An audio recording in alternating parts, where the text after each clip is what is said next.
Guys, so it's Tasha from DNA Royals. So today we're going to do a video about how to set up an egg box. With the 2018 season coming on well now, we've got a few girls that are due to drop pretty soon. So what we've been doing over the last 2 to 3 weeks is we've been getting the incubator set up. And as you can see, it's all running well. Excuse the dog. So we use a heat bulb with a fan, but we'll do a separate video on that to show you how that works. Okay, so what you're going to need then is you're going to obviously need your tub where your eggs are going to go. Now we use 5 litre really useful boxes. We've never had a problem with these, and we fit a clutch up to 6 eggs in one of these. Now obviously if you've got a female that's going to potentially give you a bigger clutch, I would suggest using a 9 litre. 9 litres, I know people have had clutches up to 10 in 9 litres, and they've worked out absolutely fine.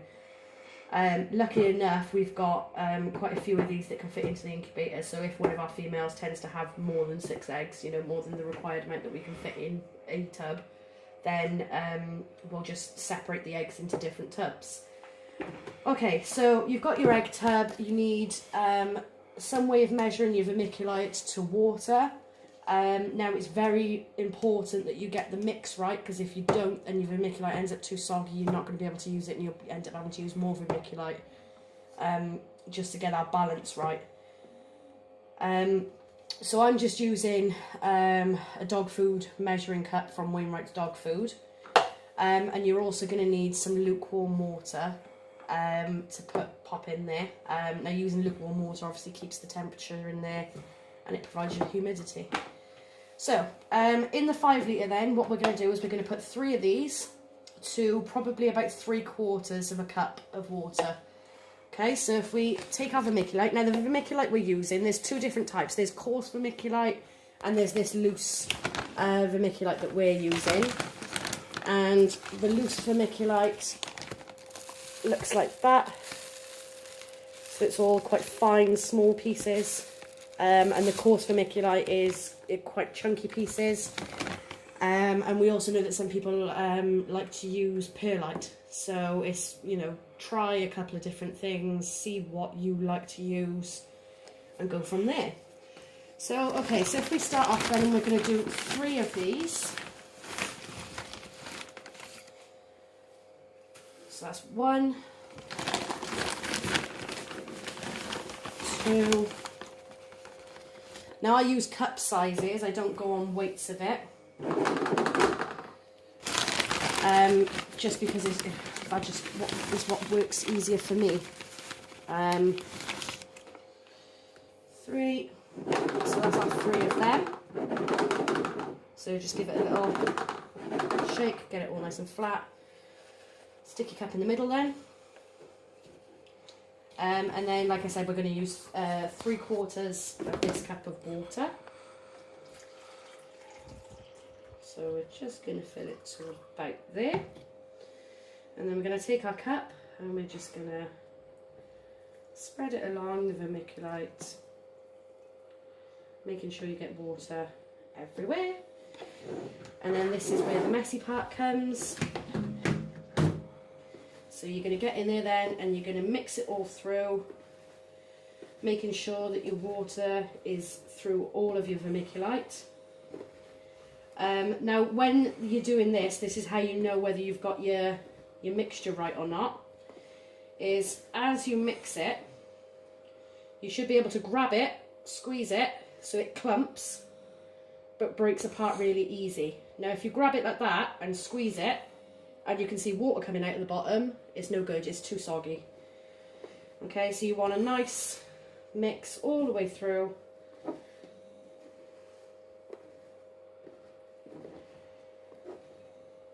Get it all right in there.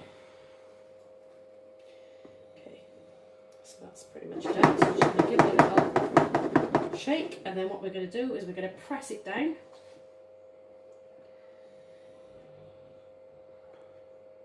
Now, we're using the method that we were taught by friends of ours back when we first started the hobby. This is how we were taught to do it, and it works well for us. We've seen other people use different methods, which look quite cool, and that's fine. But where we're coming from, if it ain't broke, don't fix it. So we'll continue to use the same methods that we always do, although there is one slight change that we use, which I'll explain a bit in a minute. Okay, so once all your vermiculite is compressed down, like so, that is where your humidity will come from. Okay, so that's all pressed in now, so you shouldn't really see, apart from a couple of loose bits on the surface, can't see much movement in there. Now, the change that I was just on about is we have now started to use egg crate. Now, if you don't want to use egg crate and you want to just keep it with a vermiculite, that's absolutely fine. What I would suggest doing is getting a further 2 cups and putting the cups over the top, because that'll give you your barrier between your moist vermiculite then.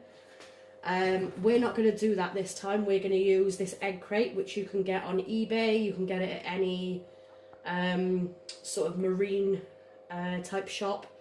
I believe it's used for fish eggs as well. There's a few other things.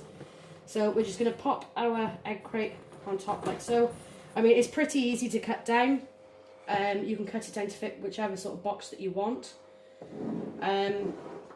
So that just sits in like that, so the eggs are off the vermiculite, so they're not going to get all covered in gunk and all the rest of it, and we've still got quite a bit of space for the eggs to sit. Okay, so now what we're going to do is, on the lid, what we do is we usually write the pairing, so male, female. We write the date that she laid, we write how many eggs she's had, we write the total combined weight of the clutch, and we also estimate the hatch date going from the 60-day rule.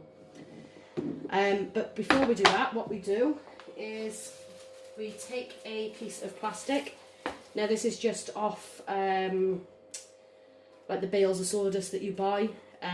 Just cut down, it's got a bit overlapping, but that's fine, because when your lid goes on, that'll just secure that nice and tight. So then once your eggs are in there and your plastic's on, just pop the lid on, close it up. Now what we do is we do weekly air changes for the first couple of times.